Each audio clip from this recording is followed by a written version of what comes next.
Hi there, this is Vanessa DeBurle from Affiliate Marketing Mastery, where you can learn to earn a passive income. And I want to talk about email marketing and 12 best practices. A lot of times, I'm going to assume you know what email marketing is, and you're frustrated. You've been sending out sequences, and you're just not sure why people are not opening up your emails. And these are 12 different practices. Check them off, make sure you're doing these 12, and then you should see your email open rates go up, if not double. Number one is make sure you keep your list cleaned out. If you keep sending emails to people who are not opening them, it's kind of like an algorithm, and the autoresponder is picking up on that, so that they're just assuming that what you're sending isn't going to get opened.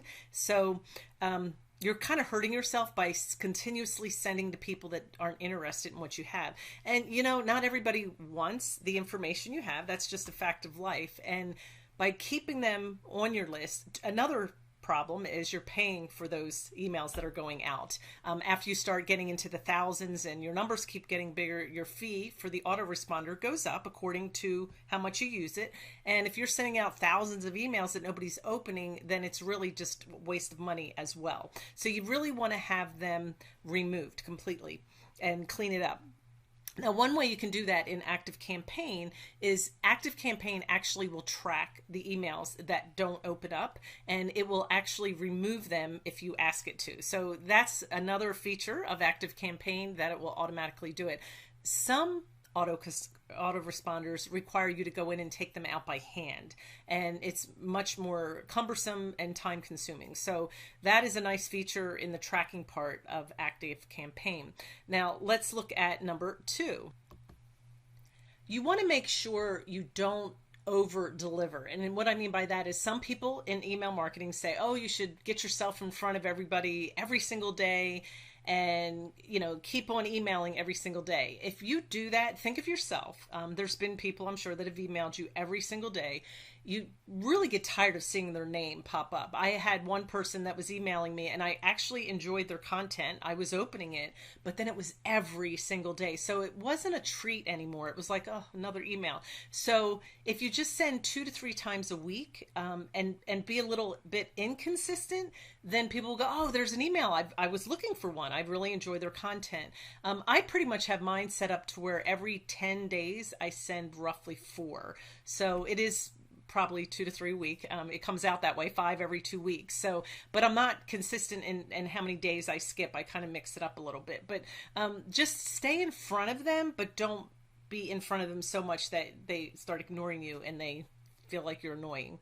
And number 3, again, do not send the email every day. So I just talked about being in front of them every day, and now you want to be consistent. So you want to send emails, but not every day. All right, number 4, do not email on weekends. If you start tracking and looking at the algorithms and your analytics of your emails, you're going to notice that most people do not open them on the weekends. Friday, Saturday, Sunday, pretty much skip those 3 days and only send between 11:30 to about 2:30 Monday through Thursday. You'll find that those are the best times that people will open up their emails. And if you think about it, that's when people are usually at work and they've got their work done, they're sitting there, maybe they're getting ready to go to lunch, and they'll start checking their emails, and there you are. Don't sell in every email. This is number 5 out of 12. If you sell something in every single email, again, I've had people, I've enjoyed their content, but then it was like, okay, what are you trying to sell me? And if people, spread that out, there's the 80-20 rule. If 80% of the time you're just sending content, good, valuable content, and 20% of the time you're trying to offer them a tool or sell them something, then you'll find that that's a good balance. Number 6, make sure you segment and tag your emails. And what do I mean by this? Even though you might not understand how to use it or how it's going to benefit you right now, do it anyway. And down the road, it's going to help you. So let's say I send out a lead magnet. And in that lead magnet, I'm in health and fitness. And maybe in this particular lead magnet, I started talking about lifting weights. Maybe it was something I hadn't been talking about. I was into nutrition and shakes and maybe just getting out and exercising and moving. Well, all of a sudden I started talking about not weightlifting, but lifting weights as part of the routine. And so I sent out a free lead magnet on how to gradually increase the level of your weights, and here are some simple routine workouts to do. And people got the free lead magnet. They were added to my list. Well, I can tag them weights. And later, maybe I come across something else. Maybe I want to pull those people that were interested in the weights and send them just specific information, like a campaign, and not part of the continuous email sequence. And campaigns are more like special groups of emails that are more specific.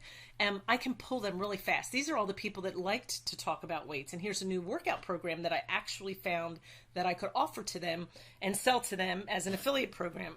So tag them, segment them based on interest, based on why they're getting on your list. So even though everybody on my list might be interested in starting a business, not every single person per se might want to start an affiliate marketing business. Maybe some of them are interested in my email marketing and maybe some other things that all businesses need, but I can tag them. The people that specifically want affiliate marketing, I can cater to them a little bit in more depth than the people that wanted some of the other information, if that makes sense. All right, number 7, ask questions so that you get responses in your email. It actually increases deliverability. So if I ask people specific questions and they respond, that's kind of like having engagement on social media. If you think about it, when you post on Facebook and people respond and you have all that engagement, your ratings kind of go up. Well, it works that way in email. When you're responding and engaging, that kind of puts you up a little bit, and you'll get those emails will definitely go have more deliverability rates into the email boxes. All right, number 8, use stories. And the reason you want to use stories is you want people to get to know you and your stories and how they relate to different analogies and things that you're telling. People don't always want to just be talked to. You know, if I wrote an email to you and said, oh, I love these weights, and this is a routine I started doing, you got to try it, as opposed to telling the story of how, you know, I got tired of just walking every day. I wanted to up it a little bit, and I felt like I was too old, but I started out with 2 pounds, and I even sat in my chair, and, you know, tell a funny story. I mean, could you imagine someone sitting in a chair with 2-pound weights? It's kind of a visual that's ridiculous, because 2 pounds are not much, but it happens. And actually I did do that, but and then how I built all the way up to 12 pounds, and I feel so much stronger, and it took me this much time. But you can tell that story and tell the success that went with it, and then people were like, wow, if she can do that and she wasn't embarrassed to start with 2 pounds and sitting in a chair, then that's something I can do. So tell a story, and it just makes it more relatable.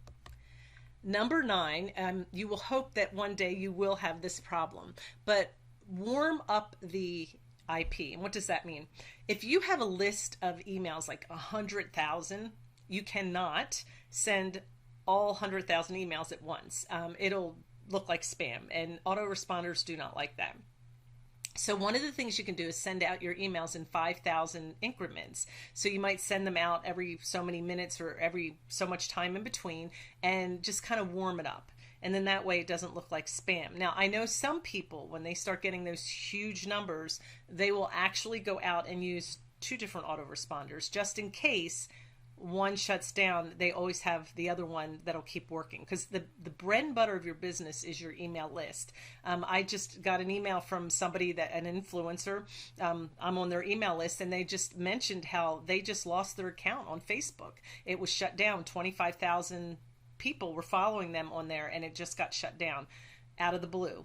But they have an email list, so you have to make sure you build this email list. Now you might say, well, what if the autoresponder gets shut down? Well, it can, but you can also export those email names every so often. Make sure you export your list and you keep that in a safe place, and if it does get shut down, you have that list. You can import it into another autoresponder, and that's how you own it. Number 10, make sure people can unsubscribe to your list. And I know legally you have to do that, but have you ever tried to unsubscribe to somebody's list only to find out they're still sending you emails? I can name somebody right now. I know I'm on their list like 4 times. I've watched them. It's an influencer. I've signed up for a couple things, and I notice every single time I click a button, I'm back on the list new again, even though I keep using the same email address. So I'm sure if I unsubscribe, I'm going to have to unsubscribe 2 or 3 more times. So make sure your button works and make sure that people aren't getting duplicated into your list. My list, I have it set up where they can only come in once under one email, and the system will pick it up if it's a duplicate so that they won't be on several lists. All right, number 11, we have 2 left. Make sure you always have a call to action. Now you might say, well, you just told me not to sell something every time. Well, call to action doesn't mean to always sell something. Your call to action can be, hey, click this link if you would like to try this autoresponder, which I do have a link below. So there's your call to action. I could also be promoting my new Facebook group. Click the link, call to action. I could promote, I could ask a question and ask you to respond to something. That's a call to action. So see how the call to action does not have to be selling something, but I'm asking you to do something. I could just simply ask you, hey, give me a thumbs up if this was helpful, or make a comment in the chat, the comments below, and let me know what you think. Those are call to action. Subscribe to my channel. That's a call to action. I hope you heard all of those. I just gave you about 6 call to actions. Pick one at least. All right, number 12. This is the last one. And this one is really important, especially if you're new. Don't use swipe files. Now, what does that mean? If you signed up to become an affiliate marketer, when you go to ClickBank and you find that item that you want to sell, they give you all their files, like swipe files and emails, like that you can just take them and copy and paste them in.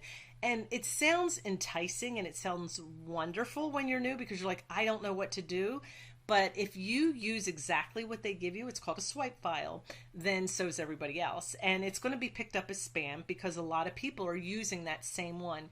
And even if it doesn't get picked up, it doesn't really say who you are. So let's say you did 5 emails. We call it the soap opera sequence when you're introducing yourself and warming up to your audience, those first few emails. And then all of a sudden you have a swipe file and it totally does not represent who you are. They're not using the same language. They're not using the same vocabulary or anything, and it just really throws things off. What I suggest you do is look at that file, take it and edit it. You can still take that information, use it as a guide, and make it become you. Put yourself in there. You could even start it out with a story, and that really warms up your audience and lets them see that you're consistent in your emails. So I just gave you 12 different ways that you can best practices for your email.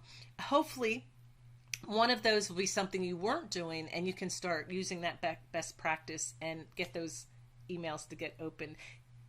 You already heard all of my call to actions. Give me the thumbs up, the subscribe, all that stuff. But you know how it works. I do have, this is my real call to action. I do have a playlist about email marketing, and I've got the link below. If you're really digging in and trying to get your email marketing up and running, I have some videos that I made, and I put them together in an email playlist, and the link is below. So definitely check that out. So that'll help you with your email list.